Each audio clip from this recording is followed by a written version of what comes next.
نعت پڑھنے کا ایسا صلہ مل گیا، نعت پڑھنے کا ایسا صلہ مل گیا، جس جگہ بھی گیا مرتبہ مل گیا۔ جواب دے دیتا ہوں۔ غلام رضا قادری ہیں، معلوم کرنا چاہتے تھے کہ عورت کو کانچ کی چوڑی پہن کر نماز پڑھنا کیسا، اس طرح نماز پڑھ سکتے ہیں؟ جی ہاں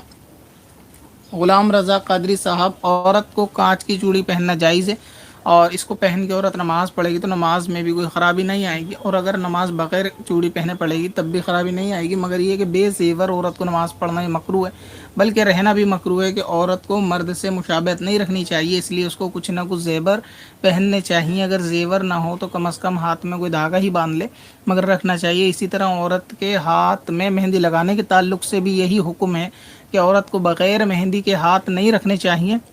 اور ہاتھوں میں اس کو مہندی لگائے رکھنی چاہیے کہ بغیر مہندی کے ہاتھ یہ مردوں سے مشابہت ہے۔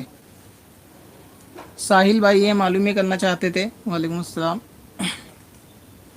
مزی اگر کپڑوں پہ لگ جائے اور وہ کپڑے کا حصہ دھو لیں اور وہاں وہی کپڑا پہن کر نماز پڑھیں تو کیا نماز ہو جائے گی؟ جسم پر لگ جائے تو کیا اس میں بھی دھو لیں تو نماز ہو جائے گی؟ یعنی مزی اگر کپڑے کے اوپر لگ جائے، جس جگہ پر مزی لگی ہوئی ہے صرف اس جگہ کو دھو لیں اور نماز پڑھیں تو کیا نماز ہو جائے گی؟ اور اگر جسم پر مزی لگ جائے تو کیا اس جگہ کو دھونے سے نماز ہو جائے گی یا نہانا پڑے گا؟ شاید ان کا سوال یہ ہے۔ تو ساحل بھائی اگر کپڑے پہ جس جگہ مزی لگے اور اس کی تعداد 1 درہم کے برابر یا اس سے زیادہ ہو تو ایسی صورت میں صرف کپڑے کی اس جگہ کو دھو کر نماز پڑھنے سے نماز ہو جائے گی، مکمل کپڑا دھونے کی حاجت نہیں ہے اگر وہاں دھونے کا کوئی انتظام نہیں ہے۔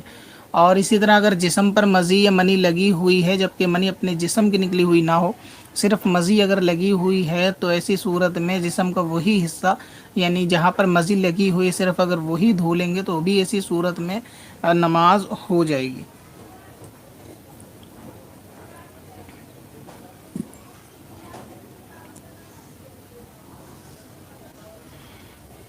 دیکھیں غیر مسلم کے